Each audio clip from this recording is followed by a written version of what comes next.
यह वीडियो एक विनम्र शुरुआत है उस सोच के खिलाफ जो अवतार के नाम पर लोगों को सम्मोहित करती है, जहां से लीला, चमत्कार, श्राप और वरदान जैसे भ्रम जन्म लेते हैं।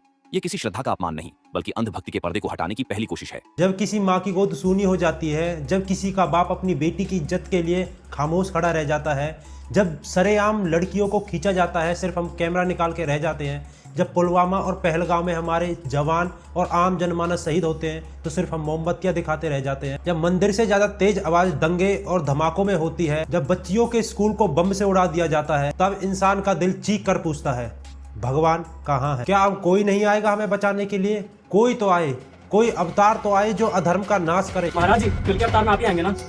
अब यार ये बात अभी आपने नौकर को देखा है, मालिक का नक्शा कहाँ देखा है? कलयुग के अंत में कल की भगवान की आज्ञा से फिर यहाँ आएंगे और पहले की भांति वर्णाश्रम धर्म का विस्तार करेंगे। मुझे लगता है कि जब भगवान का अवतार होना होता है तो उससे पहले उपद्रव बढ़ता है।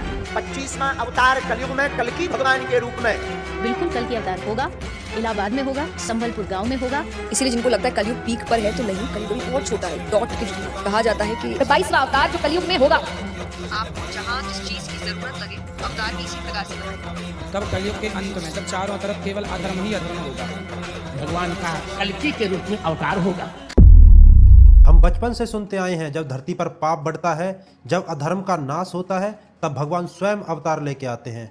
हर युग में श्री राम आए, श्री कृष्ण आए, अधर्म का अंत हुआ। अब ये एक श्रद्धा नहीं, राजनीति बन गई है, एक बाजार बन गया है जहां हमारी पीड़ा से मुनाफा कमाया जा रहा है। कोई खुद को अवतार नहीं कहता, पर अवतार आएगा यह कहकर हमें रोक दिया जाता है। हमारे उठने से पहले हमारी प्रतीक्षा बेच दी जाती है, और जब कोई सवाल करता है तो कहा जाता है ये तो भगवान की लीला है। लीला कहकर हर पाखंड को पूजा जाने लगा है। हमारी आस्था हमारी कमजोरी बना दी गई है। तो सवाल ये नहीं कि भगवान क्यों नहीं आए, सवाल ये है कि हम खुद खड़े होने के लिए तैयार हैं। हमने इतिहास को बार बार देखा, सोमनाथ लूटा गया, नालंदा जली, श्रद्धानंद की हत्या कर दी गई, कश्मीर से पंडितों को भगा दिया गया, निर्भया से मणिपुर तक नारी चीखती रही, लेकिन कोई आया?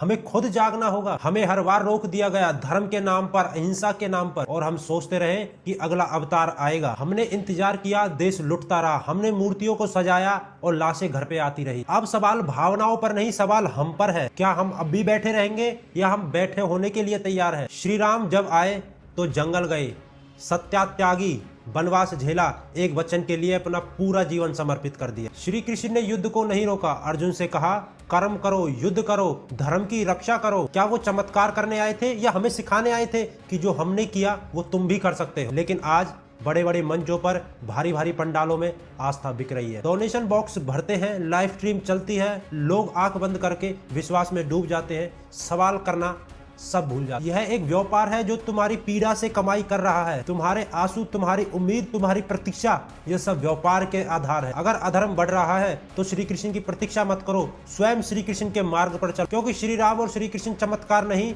चेतना के प्रतीक है, धर्म के प्रतीक है। जो लोग अवतार की प्रतीक्षा करते हैं वो लोग मोक्ष में नहीं, अपने कर्तव्यों से और अपनी निष्ठा से भगते हुए नरक में पाए जाते। जब देश अवतार की प्रतीक्षा कर रहा था, जब स्वामी दयानंद ने कहा कि वेदों की ओर लौटो, ईश्वर एक है, ईश्वर का नाम ओम है, वो सर्वशक्तिमान है, निराकार है, सर्वव्यापक है, अजन्मा है, अनंत है, उसको सीमित मत करो।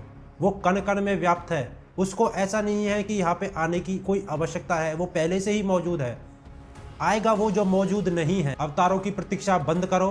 तुम वो शक्ति हो जिसे तुम बुला रहे हो, तुम वो चेतना हो जिसका तुम इंतजार कर रहे हो, तुम वो धर्म हो जो आने वाले अधर्म का नाश करोगे। तो इसलिए अवतारवाद के ढकोसले से बाहर निकलो और सच्चे आर्य बनो, वेदों की ओर चलो, सच्चे अपने ऋषि मुनियों की जो वाणी है उनको पहचानो और धर्म की रक्षा करो। ये देश फिर जागेगा अवतार से नहीं, आर्यों से, जहां पर ओम की गूंज चारों तरफ होगी। वहां ना तो डर होगा ना धर्म का पता। फिर से मैं एक बात दोहराता हूं, आज बड़े बड़े पंडालों में बड़े बड़े गुरु ईश्वर के नाम पर, अवतार के नाम पर आपको ठग रहे हैं। आपसे कहते हैं कि आप सवाल नहीं कर सकते, ये ईश्वर की लीला है, लीला कहकर हमारा मुंह बंद कर दिया जाता है। तो कृपया करके बुद्धि को फैलाइए। ऋषियों ने तर्क को प्रधान बताया है तो तर्क को आगे लीजिए। आपने वीडियो देखी, आपका आभार, नमस्ते। मेरा नाम है प्रीतम आर्य।